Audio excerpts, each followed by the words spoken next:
Menteri Sekretaris Negara Prasetyo Hadi menepis isu yang menyebut Ketua MPR RI Ahmad Muzani akan diangkat menjadi Menteri Dalam Negeri menggantikan posisi yang kini dijabat Tito Karnavian.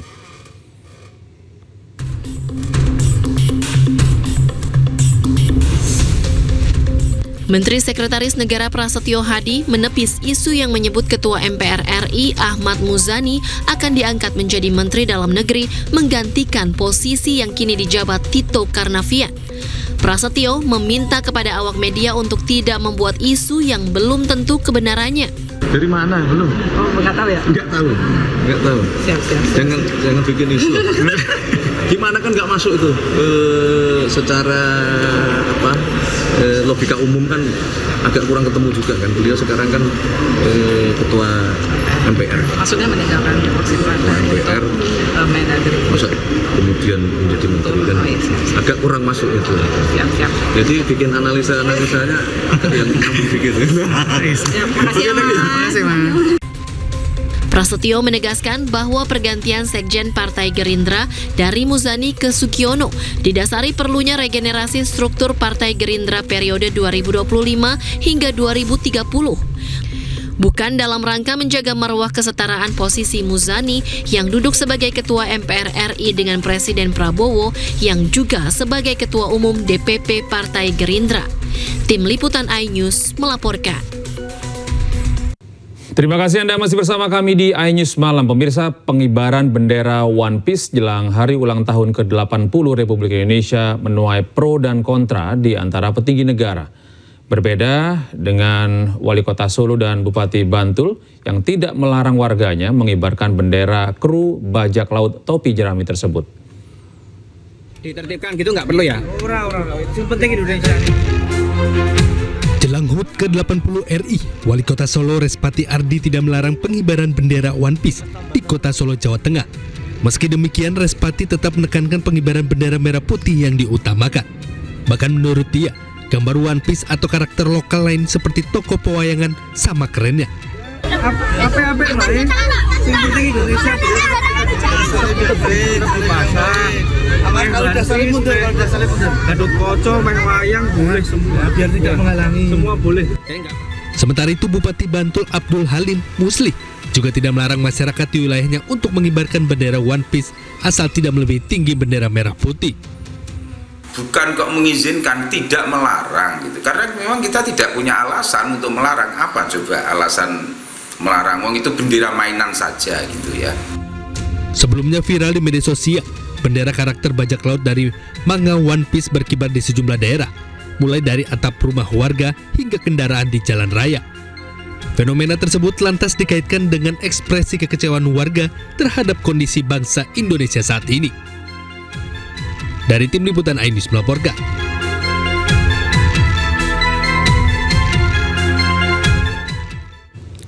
Pemirsa, viral di media sosial bendera karakter One Piece berkibar di sejumlah daerah. Sejumlah elit negeri ini menyebutnya sebagai upaya pemecah belah.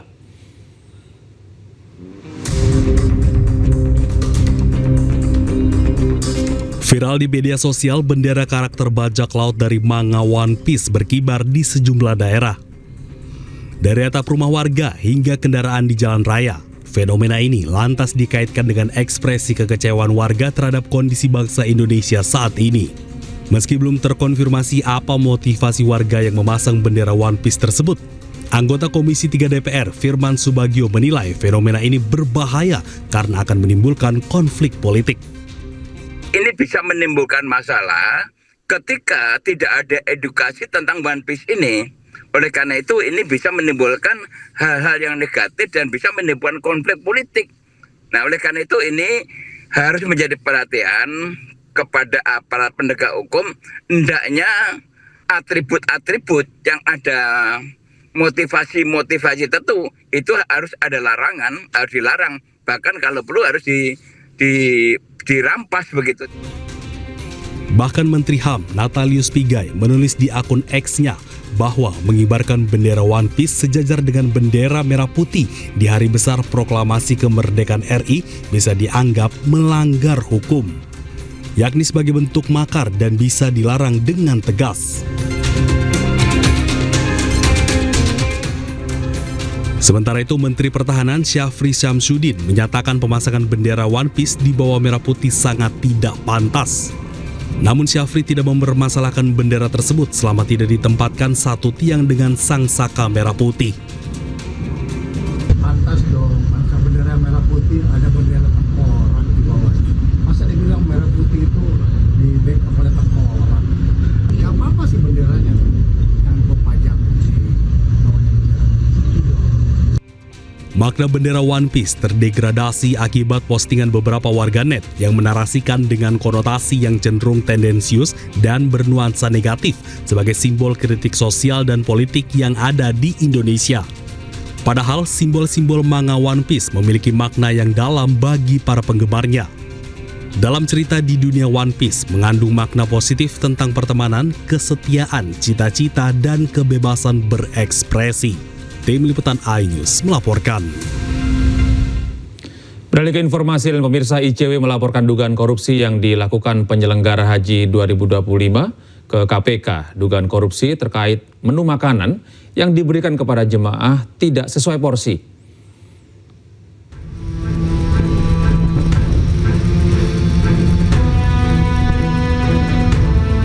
Indonesian Corruption Watch melaporkan dugaan korupsi dalam penyelenggaraan haji 2025 ke Komisi Pemberantasan Korupsi pada Selasa siang. Laporan ini dilayangkan lantaran ICW menemukan dugaan korupsi di menu makanan yang diberikan kepada jemaah sebagaimana diatur dalam Permenkes nomor 28 tahun 2019. Menurut ICW, kebutuhan kalori per orang seharusnya adalah 2.100 kalori. Namun berdasarkan perhitungan ICW, rata-rata makanan yang diberikan hanya 1.715 hingga 1.765 kalori. Tak hanya itu, ICW juga menemukan ketidaksesuaian porsi makanan dengan kontrak yang seharusnya tercantum nasi dengan takaran 150 gram, telur 80 gram, dan sayur terong 75 gram. Dengan dugaan korupsi sekitar 255 miliar dan juga pungutan atau pemerasan oleh salah satu pegawai negeri sebesar 51 miliar rupiah. Dari sini harapannya KPK dapat menindaklanjuti seluruh informasi dan analisis yang kami sampaikan sehingga penyelenggaraan haji di tahun depan itu dapat berjalan lancar dan sesuai dengan dokumen seperti itu. Berdasarkan temuan tersebut dalam perkara ini, ICW melaporkan 3 orang dari Kementerian Agama ke KPK. Mereka terdiri dari 1 penyelenggara negara dan 2 pegawai negeri. Dari Jakarta, Indra Setiabudi, Iriansa, Firmansyah, iNews melaporkan. Pemirsa, Pengadilan Negeri Tipikor Jakarta melanjutkan kasus impor gula untuk 9 terdakwa korporasi. Kuasa hukum Tom Lembong berpandangan Jokowi seharusnya diperiksa karena memerintahkan Lembong melakukan impor gula.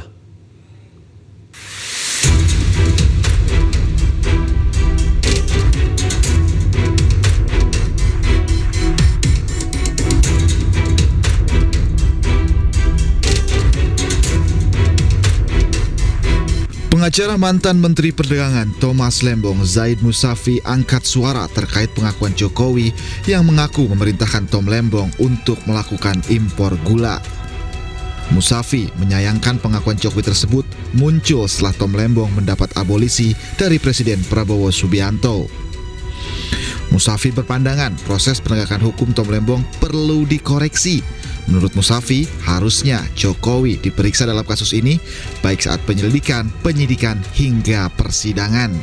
Kenapa nggak dari awal Pak Jokowi dimintai keterangan, baik dalam proses penyelidikan, penyidikan, penuntutan, dan proses pemeriksaan saksi di pengadilan, gitu. Nah, ini yang proses-proses seperti ini yang tidak diharapkan oleh Pak Tom menimpa seluruh masyarakat. Jadi jangan sampai salah tangkap, Pak Tom tidak dalam rangka menyerang majelis, menyerang institusi Mahkamah Agung, institusi kejaksaan atau institusi pengawas atau penegak hukum lainnya, tidak dalam rangka itu, tapi dia dalam rangka ini perbaikan evaluasi.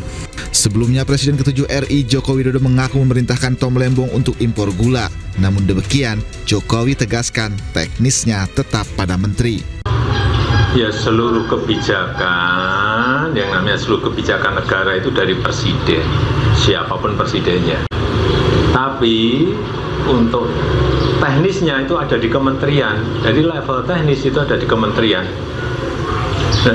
sama kayak kasus nikel itu berarti? Ya, semua yang namanya dalam konteks negara, kebijakan itu pasti presiden ke utara diarahkan. Tapi untuk teknisnya itu ada di kementerian. Meski Tom Lembong sudah bebas, Majelis Hakim Pengadilan Negeri Tipikor Jakarta melanjutkan sidang kasus korupsi impor gula untuk 9 terdakwa korporasi. Keputusan ini diambil hakim setelah mendengar pertimbangan dari kuasa hukum dan jaksa penuntut umum.